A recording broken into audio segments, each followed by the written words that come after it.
নমস্কার বন্ধুরা, সুস্বাদে তোমাদের সবাইকে স্বাগত। আজ আমি তোমাদের সাথে মাটনের একটা রেসিপি শেয়ার করব। আমার আজকের রেসিপির নাম ঘি রোস্ট মাটন। সম্পূর্ণ নতুন রকমের এই মাটনের রেসিপি তোমরা যে কোনো ধরনের ভাত, রুটি বা পরোটা সব কিছুর সাথেই ট্রাই করতে পারো। রবিবারের লাঞ্চ বা ডিনারের মেনুতে আলাদা একটা মাত্রা এনে দেবে ঘি রোস্ট মাটনের এই রেসিপিটা। তাহলে চলো দেরি না করে শুরু করে দিই আমার আজকের রেসিপি। তো এর জন্য এখানে আমি মাটন নিয়ে নিয়েছি। মাটনটা প্রথমে ভালো করে ধুয়ে নিতে হবে, তারপর জলটা ঝরিয়ে নিতে হবে। এরপর মাংসটা ম্যারিনেট করে নেব। তার জন্য প্রথমে এর মধ্যে দিয়ে দিলাম টক দই, পরিমাণ মতো নুন আর সামান্য একটু লঙ্কা গুঁড়ো।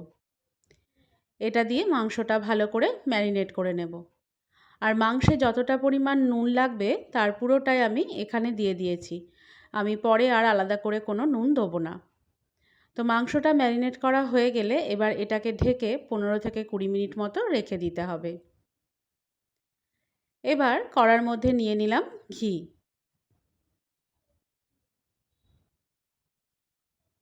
ঘিটা বেশ কিছুটা গরম হয়ে গেলে এবার এর মধ্যে সাজিরে, তেজপাতা আর শুকনো লঙ্কা ফোড়ন দিয়ে দিলাম। এই ফোড়নটা দিয়ে 10 থেকে 15 সেকেন্ড মতো নেড়ে নেব। সাজিরে যদি বাড়িতে না থাকে সেক্ষেত্রে আমাদের হাতের কাছে সবসময় যে জিরেটা থাকে সেটা থাকলে সেটা দিলেও হয়ে যাবে। ফোড়নটা দেওয়ার পর ফোড়নটা ভালো করে হয়ে গেলে এবার এর মধ্যে পেঁয়াজ কুচি দিয়ে দিলাম। পেঁয়াজটা দিয়ে এটা বাদামি রং ধরা পর্যন্ত ভেজে নেব। পেঁয়াজটা ভাজা হয়ে গেলে এবার এর মধ্যে দিয়ে দিলাম আদা বাটা আর থেতো করে রাখা রসুন। এই উপকরণ দুটো দিয়ে এবার এটার কাঁচা গন্ধটা চলে যাওয়া পর্যন্ত এটা নেড়ে নেব।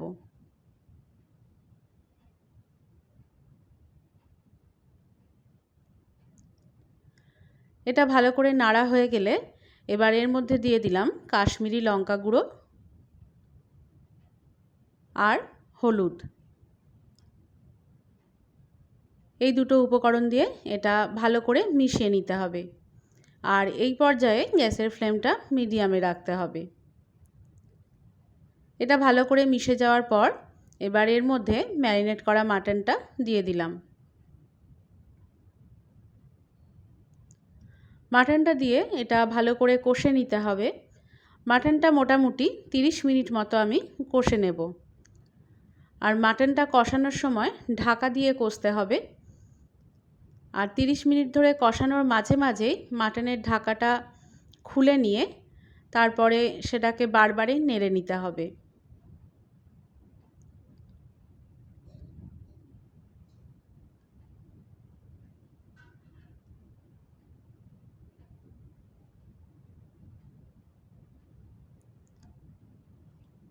মাংসটা কষানোর সময় দেখবে এটার থেকে জল ছেড়ে এসেছে। সেই জলটা শুকিয়ে যাওয়া পর্যন্ত এটা কষে নিতে হবে। আর মাংসটা কিন্তু মিডিয়াম ফ্লেমে কষে নেব। হাই ফ্লেমে মাংস কষলে মাংসর জলটা খুব তাড়াতাড়ি শুকিয়ে যায়। সেক্ষেত্রে মাংসটা ভালো করে কষানো হয় না, তাই মাংস মিডিয়াম ফ্লেমেই সবসময় কষে নিতে হয়। এখানে মাংসটা কষানো হয়ে গেছে। এবার একটা কুকারের মধ্যে আমি জল নিয়ে নিলাম। জল খুব বেশি নেব না। জলটা নিয়ে এর মধ্যে এবার কষিয়ে রাখা মাংসটা দিয়ে দিলাম। মাংসটা সেদ্ধ হওয়ার জন্য যতটা জলের প্রয়োজন ততটাই জল নিয়েছি।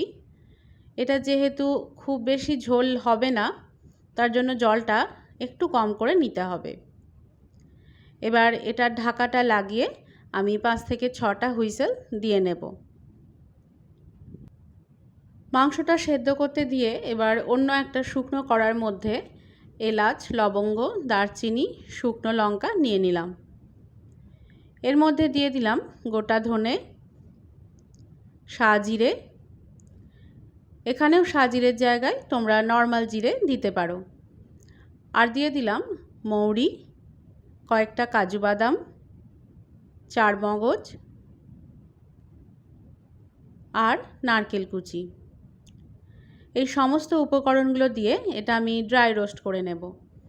আর নারকেল কুচিটা, নারকেলটা এরকম ছোট ছোট কুচিয়ে করে নেওয়ার পর একদিন মতো রোদে দিয়ে এটা শুকিয়ে নিতে হবে, তারপর এটা ব্যবহার করতে হবে। এবার এটা মিনিট 2 মতো রোস্ট করে নেওয়ার পর দেখো এটার কালারটা চেঞ্জ হয়ে গেছে। এবার এটা আমি নামিয়ে ঠান্ডা করতে দেব। বেশ কিছুটা ঠান্ডা হয়ে যাওয়ার পর এবার এই মশলাটা আমি একটা মিক্সির বাটির মধ্যে নিয়ে নিলাম। এবার এর মধ্যে কিছুটা পরিমাণ জল দিয়ে এটা মিক্সিতে এরকম একটা মিহি পেস্ট বানিয়ে নিতে হবে। এবার কড়ার মধ্যে আবারও ঘি নিয়ে নিলাম। ঘিটা নিয়ে খুন্তির সাহায্যে এভাবে কড়ার চারিদিকে একটু ছড়িয়ে দিতে হবে। এবার এর মধ্যে রোস্ট করে রাখা মশলার যে পেস্টটা আছে সেটা দিয়ে দিলাম। এটা দিয়ে এটা ভালো করে কষে নেব।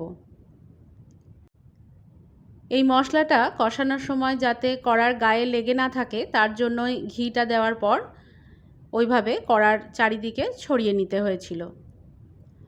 তো মশলাটা দেখো এখানে আমার কষানো হয়ে গেছে, মশলাটার থেকে তেল ছেড়ে এসেছে। এবার এর মধ্যে সেদ্ধ করে রাখা মাংসটা দিয়ে দিলাম। মাংসটা দিয়ে এটা ভালো করে মিশিয়ে নেব।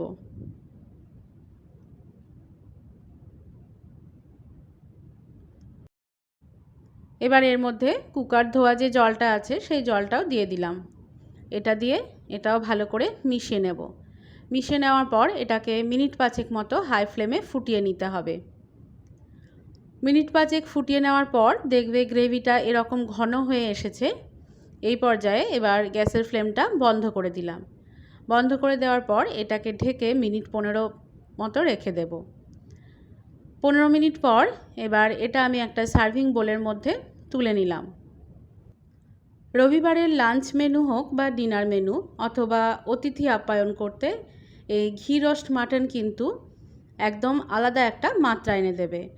আর তোমরা চাইলে যে কোনো রকমের রুটি, পরোটা বা রাইসের সাথে এটা সার্ভ করতে পারো।